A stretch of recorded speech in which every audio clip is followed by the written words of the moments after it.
एक समय की बात है जब एक मनुष्य की मृत्यु हुई। उसकी आत्मा को पकड़कर यमराज के दरबार में लाया गया।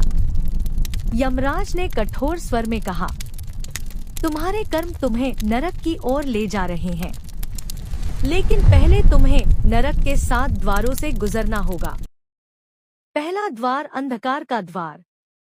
जैसे ही आत्मा अंदर गई, चारों ओर घना अंधेरा छा गया। यहाँ आत्माएं अकेलेपन और डर से तड़प रही थी। उन्हें अपने बुरे कर्म याद आ रहे थे। दूसरा द्वार अग्नि का द्वार। यहाँ हर तरफ आग ही आग थी। पाप करने वालों को जलती लपटों में बार बार गिराया जाता था, लेकिन वे मर नहीं सकते थे। तीसरा द्वार भय का द्वार। इस द्वार में आत्माओं के सामने उनके सबसे बड़े डर जीवित हो उठते थे। कोई सर्प से डरता था, कोई अंधेरे से, और वही डर उन्हें सताता था।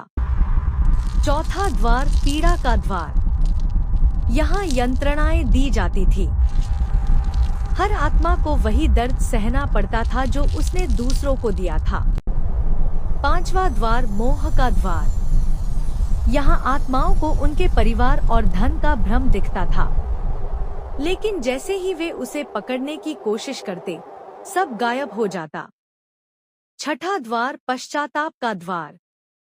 यहाँ आत्माएं अपने सारे पापों को याद कर रोती थी। उन्हें समझ आता था कि उन्होंने क्या खो दिया। सातवां द्वार अंतिम निर्णय का द्वार। अंत में आत्मा फिर से यमराज के सामने लाई गई। यमराज बोले, अब तुम अपने कर्मों का पूरा फल भोगोगे। आत्मा कांप उठी, क्योंकि अब कोई बचने का रास्ता नहीं था। जो हम इस जीवन में करते हैं, उसका फल हमें जरूर मिलता है। अच्छे कर्म ही हमें नरक के इन भयानक द्वारों से बचा सकते हैं। कहानी अच्छी लगी हो तो लाइक, शेयर, सब्सक्राइब, कमेंट जरूर।